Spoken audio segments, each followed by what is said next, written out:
Di bulan Agustus ya kita akan mempelajari satu seri khotbah atau perumpamaan dari Tuhan Yesus ya. Dan sore ini kita mulai dengan pertama itu tentang perumpamaan seorang penabur. Nah, ini adalah yang pertama ya dari serangkaian perumpamaan itu diberikan oleh Tuhan Yesus di Matius 13. Dan juga dari banyak perumpamaan ya yang diberikan di dalam masa pelayanan Tuhan Yesus. Matius 13 perumpamaan tentang penabur. Mungkin kita harusnya semua orang Kristen itu pasti pernah mendengar perumpamaan ini. Dan mungkin ada yang berpikir ini suatu hal yang sederhana. Di sekolah minggu anak-anak saya rasa juga mendengarkan cerita ini. Tapi perumpamaan tentang seorang penabur ini adalah perumpamaan yang sangat-sangat penting dan serius. Ya. Karena menggambarkan situasi di dalam kumpulan umat Tuhan. Situasi di dalam jemaat Tuhan di gereja. Ya. Hal yang menakutkan adalah ternyata banyak yang menerima, tapi ternyata mereka tidak mengikuti Tuhan sampai pada akhirnya. Di tengah jalan mereka akan meninggalkan Tuhan. Ya, dan Tuhan Yesus menceritakan hal-hal apa yang bisa membuat mereka ini murtad, membuat mereka meninggalkan Tuhan. Dan ini menjadi hal yang sangat mengkhawatirkan. Karena kalau kita meninggalkan Tuhan, itu pertanda bahwa kita tidak pernah sungguh-sungguh bertobat. Ya. Meninggalkan Tuhan itu berakhir dengan penghukuman. Penyelamatan Tuhan Yesus, kematian Tuhan Yesus di atas kayu salib itu pada akhirnya itu tidak mempunyai manfaat bagi kita.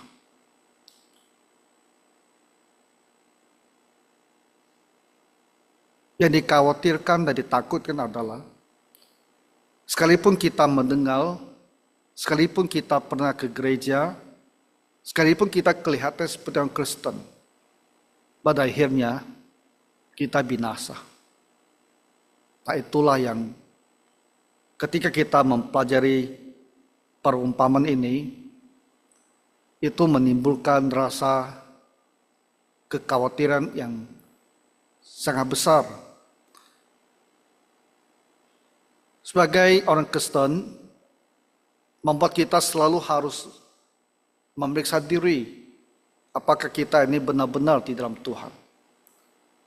Sebagai gereja, membuat kita harus selalu memperhatikan jemaat, supaya jangan sampai ada di antara mereka ini seperti yang dikatakan oleh Tuhan Yesus. Telah mendengar, telah datang, akhirnya binasa.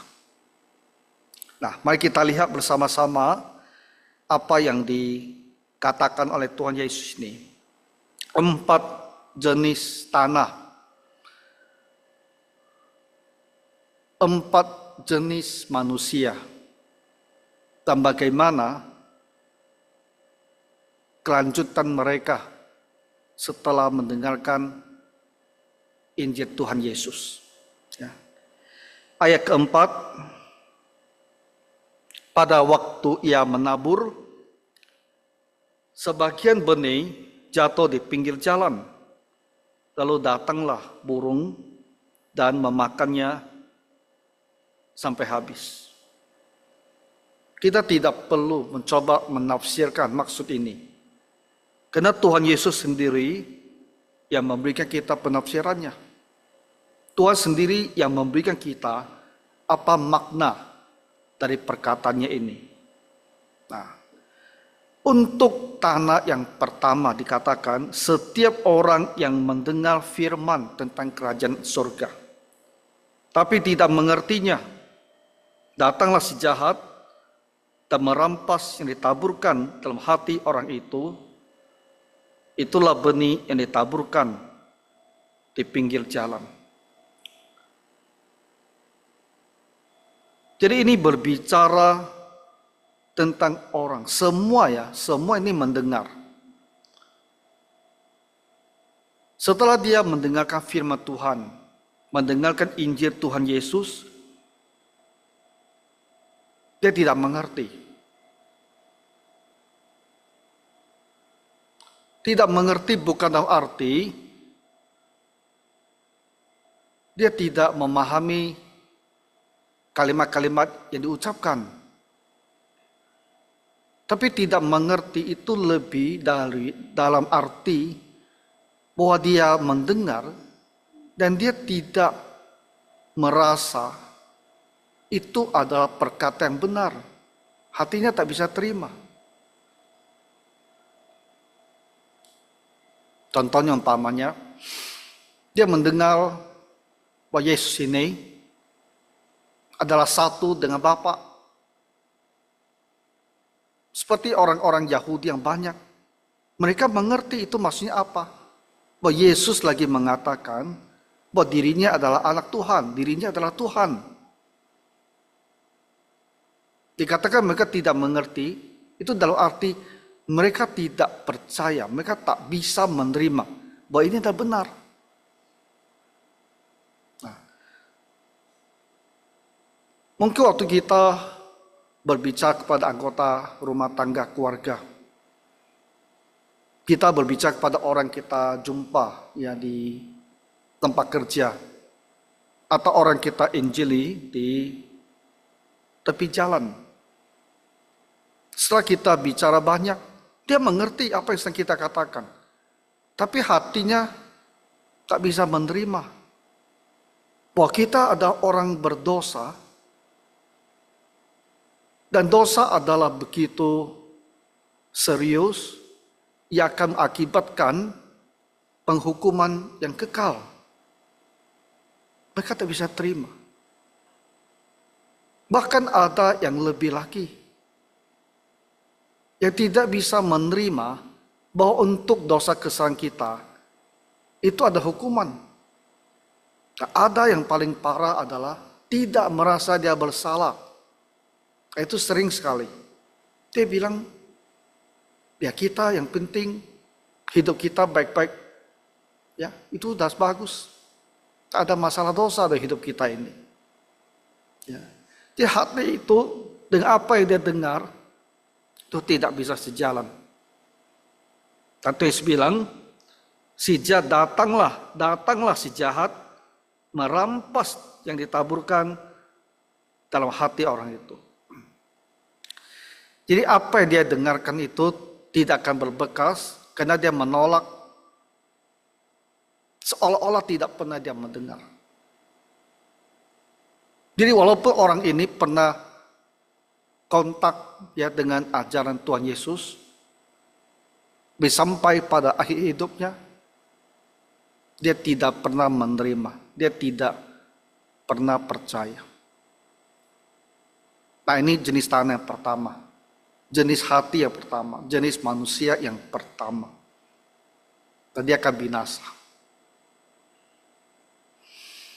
Nah, sekarang saya pikir, ini tentu ada satu hal yang sangat menyedihkan. Ya. Walaupun ini adalah seolah-olah sebuah cerita, tapi ini adalah cerita yang berbicara tentang kebinasaan. Tidak menerima, tidak memahami, akhirnya apa yang dia dengar diambil oleh si jahat. Saya berpikir barangkali di dianya, orangnya ini ada hati yang tidak mau menerima. Tapi apakah ada sesuatu di kitanya yang menjadi penabur ini? Apakah ada hal di kita yang bisa lebih baik sehingga membantu orang yang mendengar itu untuk bisa menerima firman ini? Contohnya ini.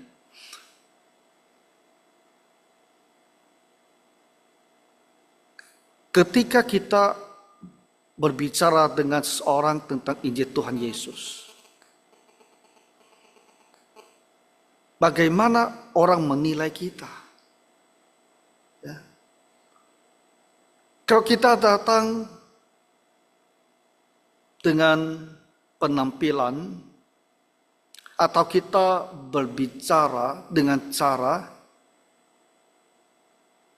ya orang tuh merasa tak bisa dipercaya, orang seperti ini.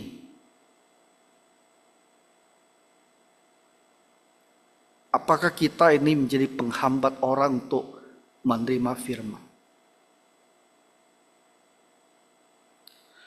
Orang itu mau mendengarkan satu pihak lain, tentu harus ada perasaan bahwa dia itu bisa percaya sama orang ini. Ya. Setidaknya waktu dia bertemu dengan kita, tidak ada perasaan bahwa orang ini sebaiknya kita jauhi. Jadi belum kita berkata-kata pun ya, bisa saja kita ini sudah ditolak orang. Jadi ketika kita bicara Injil, ya dia tidak bisa menerima. Jadi memang dianya ini yang tidak menerima.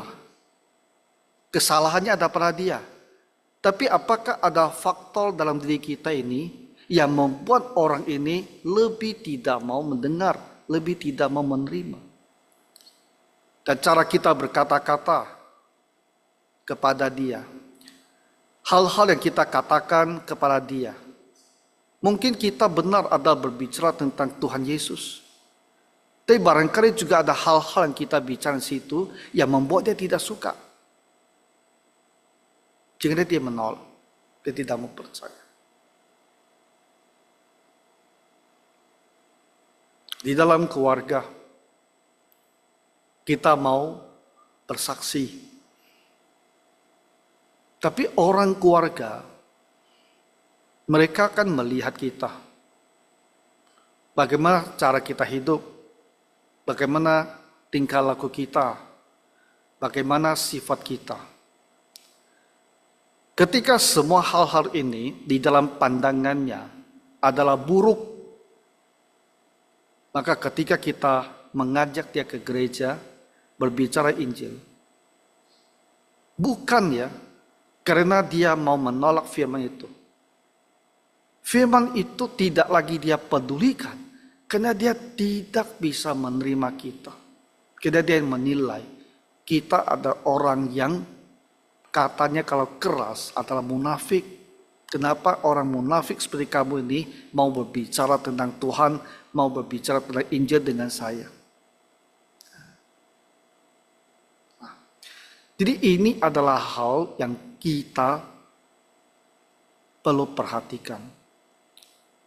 Sebagai gereja juga, tindakan-tindakan di dalam gereja, hal-hal yang dilakukan di dalam gereja, itu juga bisa mengasingkan orang dari kita. Ketika kita berbicara, dia tidak mau mendengar. Ya. Bukan dia menilai Injil dia dengarkan itu mau tak dia percaya. Tapi karena kita, karena hal-hal kita yang dia ketahui, dan dia merasa itu tidak bagus, tidak baik, maka dia sama sekali tidak mau mendengarkan apa yang kita katakan lagi. Nah, jadi Bapak Ibu, ketika sebuah benih jatuh ke tanah yang keras seperti itu, memang berbicara tentang hati yang tidak mau menerima. Kesalahan ada pada dia. Dia tidak mau menerima.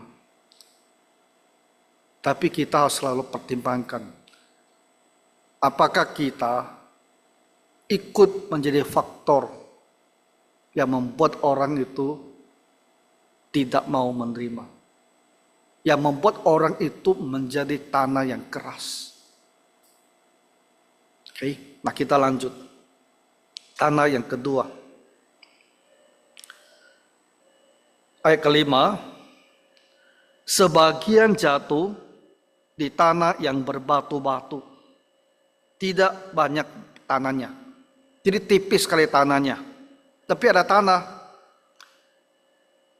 Lalu benih itu pun segera tumbuh. Tapi sesudah matahari terbit, layulah ia menjadi kering karena tidak berakar. Ini tanah yang memang ada isinya, ada nutrisi dalam tanah. Jadi ketika benih turun, dia hidup. Dia mulai berakar sedikit. Dia tumbuh. Tapi karena tanahnya tipis sekali, akarnya tidak bisa berkembang. Waktu matahari panas sekali, tanah menjadi kering, tak ada air, tanaman itu langsung mati. Apa yang dikatakan Tuhan Yesus? Benih yang ditaburkan di tanah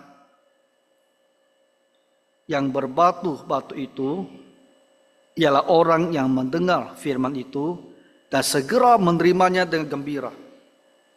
Tapi ia tidak berakar dan tahan sebentar saja. Apabila penindasan atau penganiayaan kena firman itu, orang itu pun segera murtad. Jadi berbicara tentang penindasan, penganiayaan. Waktu dia mendengar Tuhan Yesus, dia merasa senang. Dan dia bilang, aku mau jadi orang Kristen.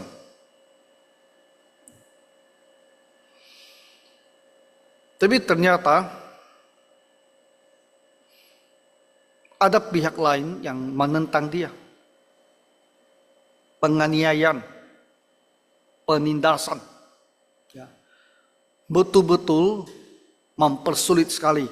Betul-betul mendatangkan ya, penderitaan bagi dia. Kalau dia terus jadi orang Kristen, dia akan sangat-sangat tertekan di dalam hidupnya. Maka dia memilih, dia tidak mau lanjut sebagai orang Kristen. Dia tinggalkan Tuhan Yesus. Mungkin kembali ke agama dia sebelumnya. Atau dia menjadi orang yang tidak peduli pada agama. Dan firman Tuhan bilang, dia orangnya menjadi murtad.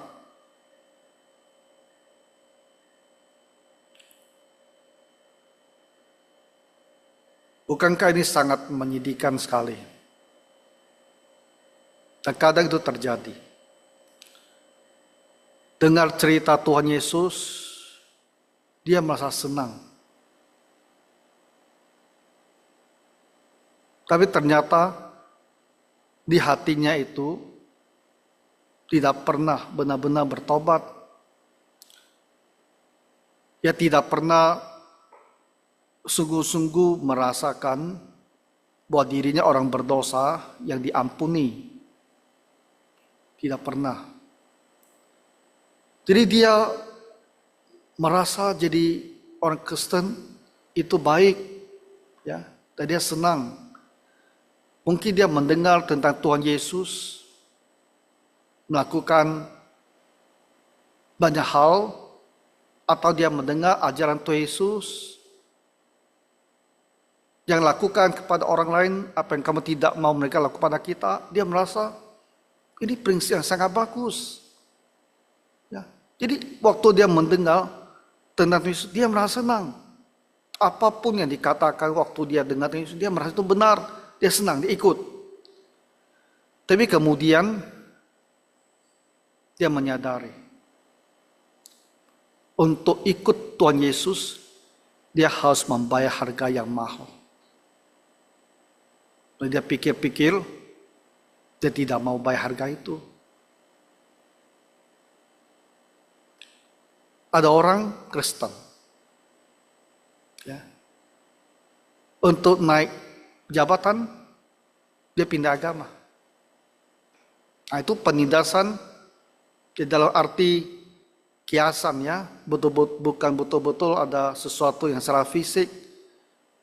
Tapi dia merasa kalau saya tetap mengikuti Yesus di lingkungan ini, saya tidak akan bisa naik pangkat.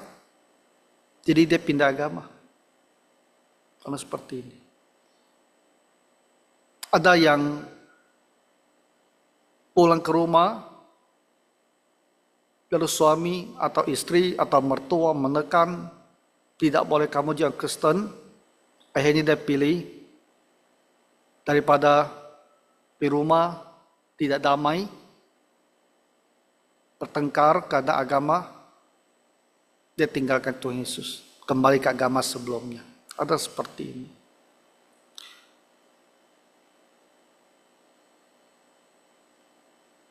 Sampai sekarang pun masih ada penganiayaan secara fisik terhadap orang Kristen di sejumlah belahan dunia kita ini. Ya, kalau kamu ikut Tuhan Yesus, kamu bisa saja dia dibunuh orang. Dan ada yang merasa dia tidak sanggup menahan tekan demikian, dia tinggalkan Tuhan. Nah, inilah jenis tanah yang kedua. Murtad. Ini terjadi. Dalam gereja kita juga ada yang seperti itu.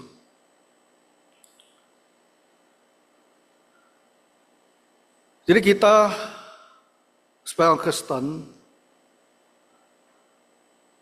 kita harus selalu waspada.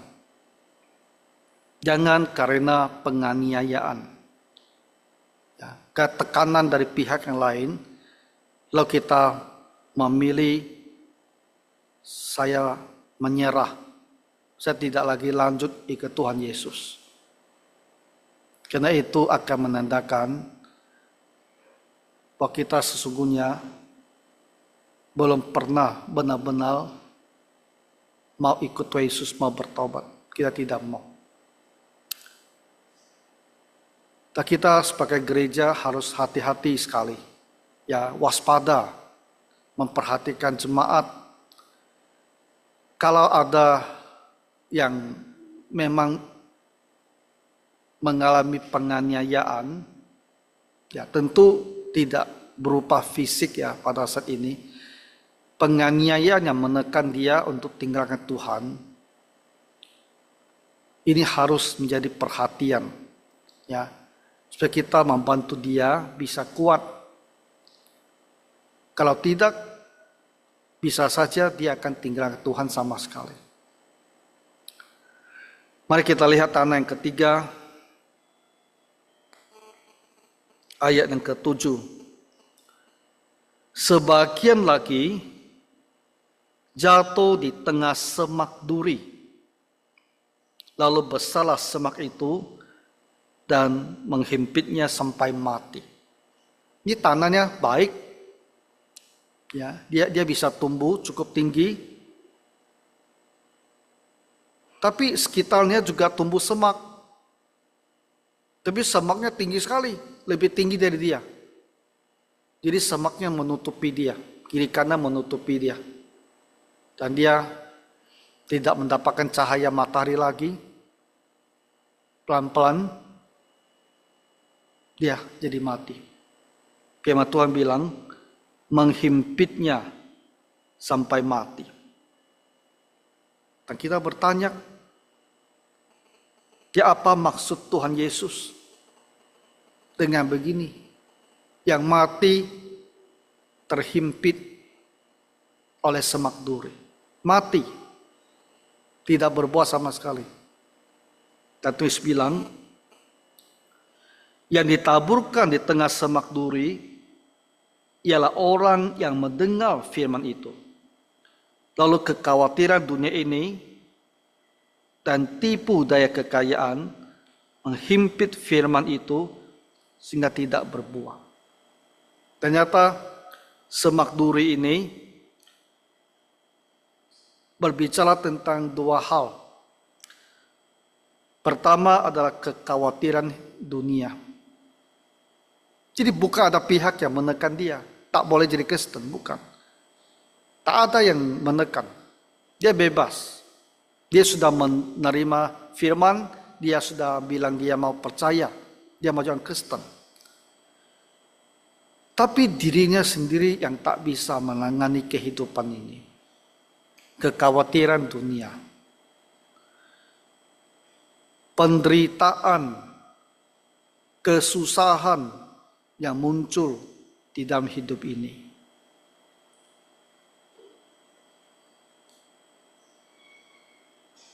Seringkali itu berhubungan dengan kemiskinan, kegagalan dalam usaha, kegagalan dalam kehidupan rumah tangga, hal-hal yang begitu mengecewakan. Kegagalan dalam hidupnya. Bisa saja dari segi apapun. Tapi membuat dia merasa hidup saya ini begitu tak berguna, begitu gagal, begitu susah. Itu membuat dia itu kehilangan semangat, kehilangan interest. Tidak lagi tertarik dengan hal-hal tentang Tuhan. Tidak lagi tertarik dengan hal-hal Tuhan Yesus. Dia tidak mau lagi ke Tuhan Yesus. Kenapa? Karena beban hidup yang dia pikul. Kesedihan dan kekecewaan. Dia berpikir, untuk urusan dunia ini saja saya sudah tidak sanggup menangani. Dan tidak sanggup saya pikirkan. Apa yang mau saya pikirkan tentang Tuhan? Tentang hari depan, tentang masa yang jauh. Tentang penghukuman Tuhan. Dia tidak mau lagi pikirkan itu. Dia merasa yang di depan mata saja, saya itu tak sanggup menanggung. Itulah kekhawatiran hidup.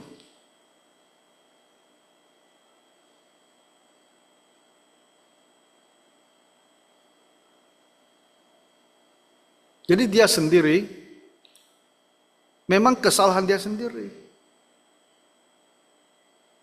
Kalau dia meninggalkan Tuhan. Karena kekal hidup ini. Karena dia sendiri yang menjadi lemah. Tak bisa salahkan orang lain. Nah, bagi kita sebagai Kristen, kita menjadi sangat harus waspada sekali. Karena Yesus pernah berbicara tentang tanah yang ketiga ini. Hidup ini bisa saja ada waktu kita ditimpa oleh banyak kegagalan, oleh banyak kesusahan, oleh banyak kekecewaan. Tapi kita selalu pikir, apapun itu juga, itu hanyalah urusan berapa puluh tahun di dunia. Ya, hanya berapa puluh tahun. Kalaupun kita mau kecewa, ya kecewa hanya berapa puluh tahun. Berapalah umur kita? 70-80 tahun. Maksimal sampai kita mati kita kecewa. Tapi hanya berapa puluh tahun. Tapi Tuhan itu urusan kekal. Roh kita itu urusan kekal. Jadi kita harus ingatkan diri sendiri. Kalaupun sampai kita harus dalam kekecewaan, dalam kekalahan hidup itu. Kita harus belajar, kita harus memilih bahwa saya harus memohon kekuatan Tuhan supaya saya bisa menanggungnya. Dan bukan malah meninggalkan Tuhan karena kita seolah-olah ya terpendam, ya tertekan ke bawah oleh semua kekayaan hidup ini. Jadi kalau kita sendiri yang terbenam, itu kita pilihan kita sendiri yang salah. Nah, tapi bagaimana kita sebagai gereja, kita dari gereja, apakah ada sesuatu yang bisa kita lakukan untuk menolong orang Kristen yang kelihatannya mau terbenam ini karena kekhawatiran hidupnya, karena kesusahan hidup bertahun-tahun. Kadang-kadang itu juga bisa karena sakit penyakit itu, ya, penderitaan badani yang membuat dia menjadi begitu kecewa sama Tuhan. Kita sebagai gereja itu harus memperhatikan jemaat yang kelihatannya sedang berjuang menghadapi kekhawatiran hidup ini. Harus menopang dia, ya, supaya dia jangan sampai benar-benar terbenam dan tinggalkan Tuhan. Kita harus bantu dia untuk buktikan diri bahwa dia bukanlah tanah yang ketiga ini. Dia benar-benar pernah bertobat dan mau percaya pada Tuhan Yesus. Ya. Jadi jemaat yang kelihatannya ada kesulitan, terutama kesulitan yang bertubi-tubi, yang sudah beberapa lama, itu harus waspadai, diperhatikan, dan dikuatkan kembali. Dalam kategori tanah yang ketiga ini juga ada yang terhimpit karena tipu daya kekayaan. Nah, ini kebalikannya. Ini orang-orang yang begitu mencintai uang, ya, yang begitu ingin kaya, atau yang begitu menikmati kekayaannya, sehingga dia pun tinggalkan Tuhan. Dia prioritas hidupnya itu berubah. Hidup dia itu adalah untuk uang, untuk menghasilkan uang, untuk menikmati kekayaan. Tuhan tidak lagi menjadi utama. Dan dia tinggalkan Tuhan. Jadi waktunya semua habis karena di pikirannya ada begitu banyak ide bagaimana dia bisa menghasilkan uang lebih banyak. Dan ide itu memberikan dia semangat. Sepanjang hari, sepanjang malam, dia hanya pikirkan bagaimana melaksanakan ide-ide dalam kepala itu agar menghasilkan uang lebih banyak. Jadi hatinya tidak tertarik kepada hal-hal rohani, karena penuh dengan keinginan mencari uang.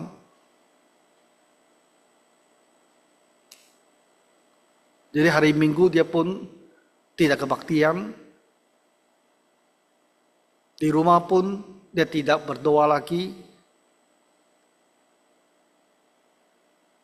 Hal-hal rohani bagi dia tidak menarik.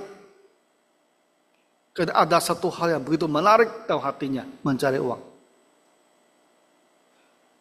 Dan mereka yang sudah jadi kaya raya, dia ingin sekali menikmati hidupnya. Jadi sepanjang hidupnya dia hanya pikir, bagaimana saya bisa manfaatkan kekayaan saya ini untuk berbagai hal. Merancang, mau membangun rumah besar, pikir bagaimana dia bisa menyekolahkan anaknya ke tempat yang terbaik. Berpikir ya bagaimana dia bisa menikmati olahraganya yang mahal-mahal, liburan terus-menerus, karena dia punya uang banyak sekali. Tipu daya kekayaan. Nah, hal tentang Tuhan itu dia kesampingkan. Nah, itulah jenis tanah yang ketiga. Jadi kita orang Kristen harus waspada. Apakah saya karena mau mencari uang, saya sekarang sudah tak lagi beribadah baik di rumah maupun ke gereja? Apakah hati saya ini sudah tak tertarik lagi kalau bicara tentang firman Tuhan atau bicara tentang hal-hal rohani? Sudah tak tertarik lagi? Apakah saya hanya ingin menikmati dunia ini dengan segala yang baik yang bisa dia tawarkan? Tapi Tuhan saya sudah tidak tertarik. Kalau kita jadi orang seperti itu, kita masuk kepada kategori orang ketiga ini. Gereja pasti akan sulit menasihati orang-orang demikian. Mungkin lebih gampang menasihati, menguatkan mereka yang dalam kekecewaan dan kesusahan. Tapi menasihati orang yang sedang mau mencari uang, yang hatinya penuh dengan uang, itu adalah amat sulit sekali. Tapi gereja harus perhatikan juga orang seperti ini. Ya, supaya jangan sampai dia terus-menerus dan karena demikian, supaya dia bisa mengerti, ya, di dalam Tuhan ada kehidupan yang lebih penting. Damai sejahtera itu datangnya dari Tuhan, bukan datangnya dari kekayaan. Kekayaan malah bisa menciptakan perselisihan dan ketidakdamaian dalam hidup ini. Itulah tanah yang ketiga. Semua ini berakhir menunjukkan mereka bukan orang Kristen. Walaupun sudah pernah mendengar firman, walaupun jenis yang kedua dan ketiga itu telah pernah ikut Tuhan Yesus, pernah ke gereja, tapi dia tidak bisa sampai selesai. Di pertengahan jalan dia akan tinggalkan Tuhan. Di pertengahan jalan dia akan terputus. Makanya saya bilang, ini adalah perumpamaan yang sangat menyedihkan, mengkhawatirkan. Ya, karena apa? Kita berbicara tentang mereka yang telah mendengar Injil keselamatannya, tapi memilih tidak terima, memilih tidak lanjut dalam hal yang pernah dia terima ini. Tak berbuah, karena putus di tengah jalan. Dan yang keempat, puji Tuhan, ayat ke-9, sebagian jatuh di tanah yang baik, lalu berbuah. Itu kata kuncinya adalah berbuah. Pertobatan yang sesungguhnya itu pasti menghasilkan buah. Yang ketiga itu bukan adalah pertobatan. Kenapa? Ya karena tidak menghasilkan buah. Ya.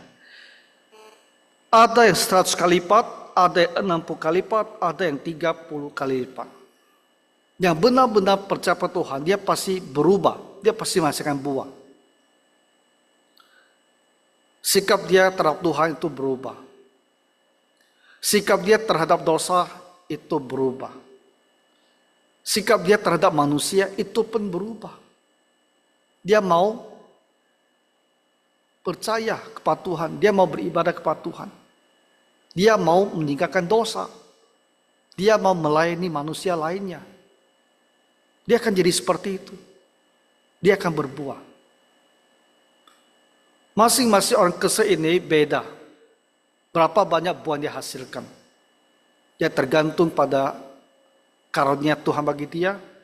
Tergantung juga pada iman dia. Tergantung juga pada dedikasi dia.